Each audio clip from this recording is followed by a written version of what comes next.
Hey guys, welcome back to another video. This is Mysterious Cameraman, and today we're going to be talking about Spider-Man Revenge.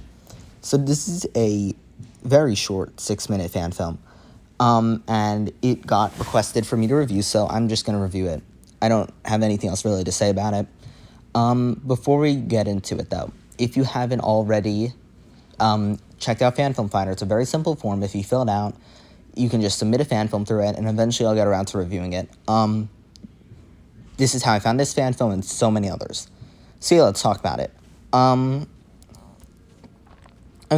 will say, this fan film's, it's interesting. The first thing I noticed is the fact that Boy Carson's in it. Now that I've familiarized myself with their channel from seeing them in the Multiverse Spider-Man film from a few weeks ago, now I, recognize them. Now I recognize when they're on screen. So now that I'm, seeing them appear more and more on screen, how many fan films is this guy in? Because I know he has his big Spider-Man Homecoming, Far From Home, and No Way Home films. And I'm very much aware that they've done those. I might get around to reviewing them at some point. I'm going to review them in the future, maybe, if I get around to it and remember.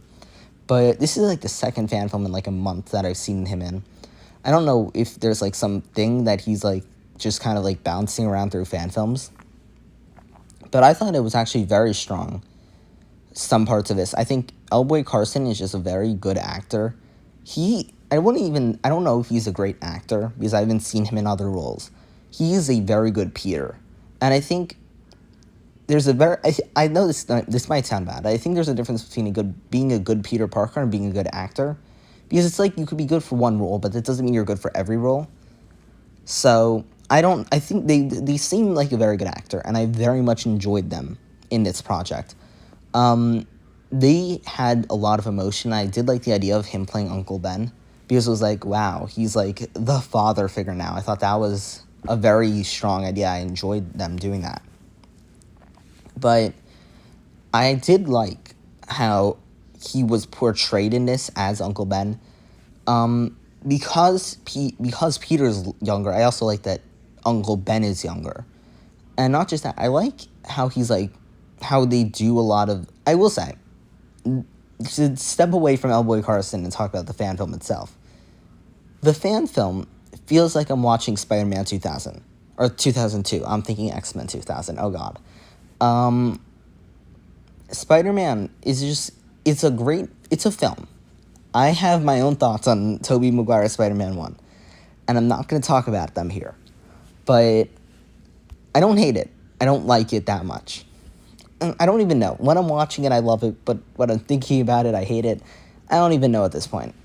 But this film, the way that it's done, because it's only 6 minutes, and I believe there's some of that time devoted to credits, you don't get length. You don't get very much length to this fan film, and it feels like it was let's sit down and let's get a highlight reel of what happens in Spider-Man 2002.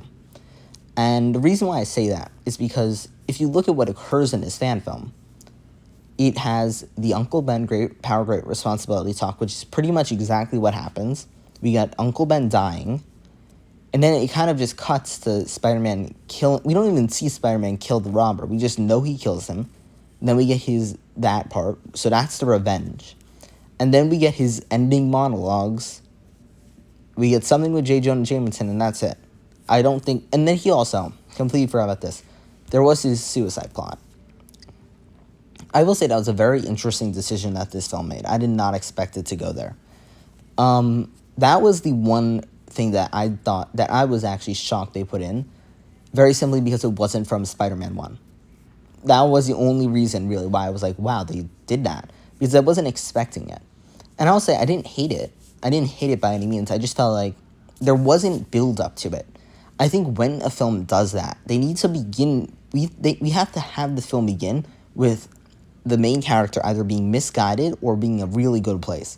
So when they get to this part, it's oh, wow, all of this stuff happened that led them here.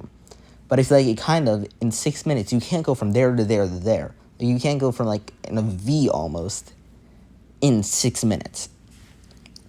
And I think that's my biggest gripe with it. I think there are so many fan films, including Kingpin of Time for me, which, and I just was rewatching the reviews that Menacing Studios gave on my two fan films, and I completely forgot they gave this point, but it felt like it was like they had a lot of ideas and they squished it into this short time. And I feel like so many fan films, now that I'm thinking back on it, do that I've seen lately. We have this fan film, and there's so many others that I feel like they have so much they want to do, but they don't realize that there needs to be connection. We need to get character development. And I think you kind of have to get like that. You have someone has to tell you, like, you need to get character development. You need to get room in between the plots. And then you're going to do it. Like, for me, Kingpin of Time led to Captain America. And in Captain America, I feel like there was a pretty solid development for most of the characters.